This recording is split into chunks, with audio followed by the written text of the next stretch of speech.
It's getting colder outside, and normally we would see a slower real estate market heading into the holidays, but there are some surprising updates I'm going to share with you in this video today.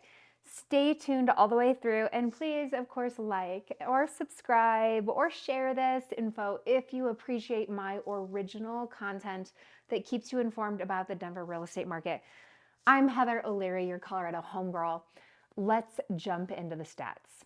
The biggest news: prices are up and inventory is up. What in the world is going on? Those two usually don't go hand in hand. With inventory up at a level that we haven't seen since 2013, you would typically expect prices to fall. Last month, we saw a massive 13,000 homes for sale in the Denver area, much higher than usual.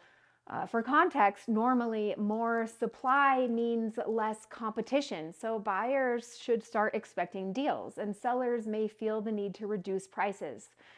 But surprisingly, prices are up 5.5%. The average home price in October was $722,907,000.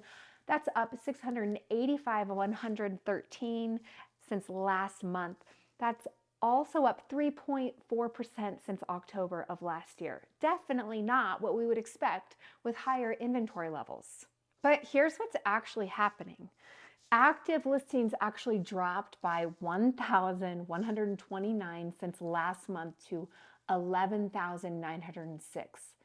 New listings came in at 5,078 this month, slightly down from the previous month and close to October averages for the past decade, which have actually hovered around 5,500.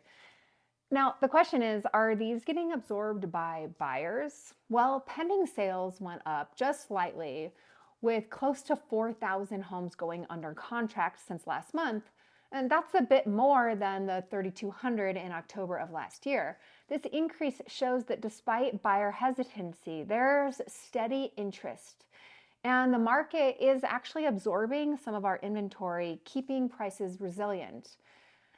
I personally think that we're actually seeing many sellers hold off on listing their homes until the spring, with over 1,000 homes pulled from the market in just the last month. Still, buyers are hesitant, and many are potentially waiting for low rates or election results.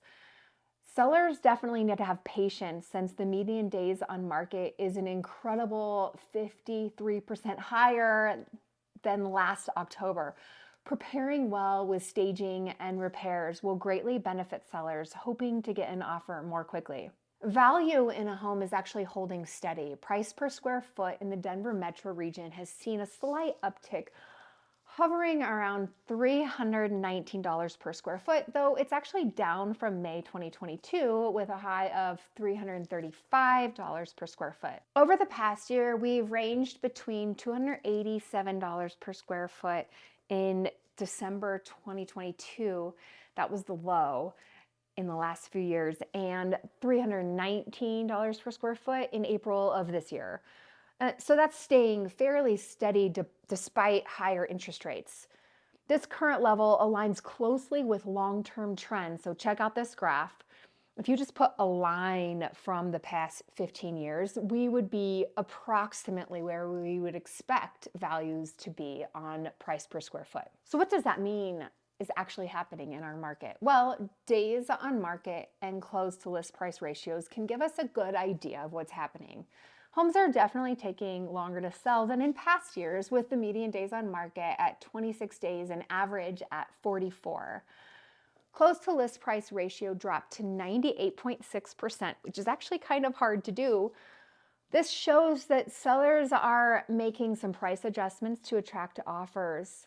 And we also see many properties selling very close to their current asking price. On a side note, townhomes and condos have very special needs, and a listing agent should definitely look into HOA documents for special assessments due to the increases in insurance premiums and or deferred maintenance issues that might cause issues with the sale of the property. And as a buyer or a buyer's agent, you should make sure and look into what's going on with that HOA. Overall, buyers are much more discerning now than ever before, and listings that are prepared correctly to sell will actually sell. While we're seeing a more balance in market dynamics, buyers might need to adjust their expectations of what getting a deal means to them, while sellers who are not in a hurry are refusing to sell for lowball offers. To wrap up, this market is steady and relatively balanced. It's not quite a buyer's market yet. I have a whole nother video on that. If you're interested, I'll link it here. If you are thinking about buying or selling a home, definitely reach out to me to see how those trends that are happening right now and what will maybe happen in the spring will affect you. And also stay tuned for my next market update. I'm Heather O'Leary with eXp.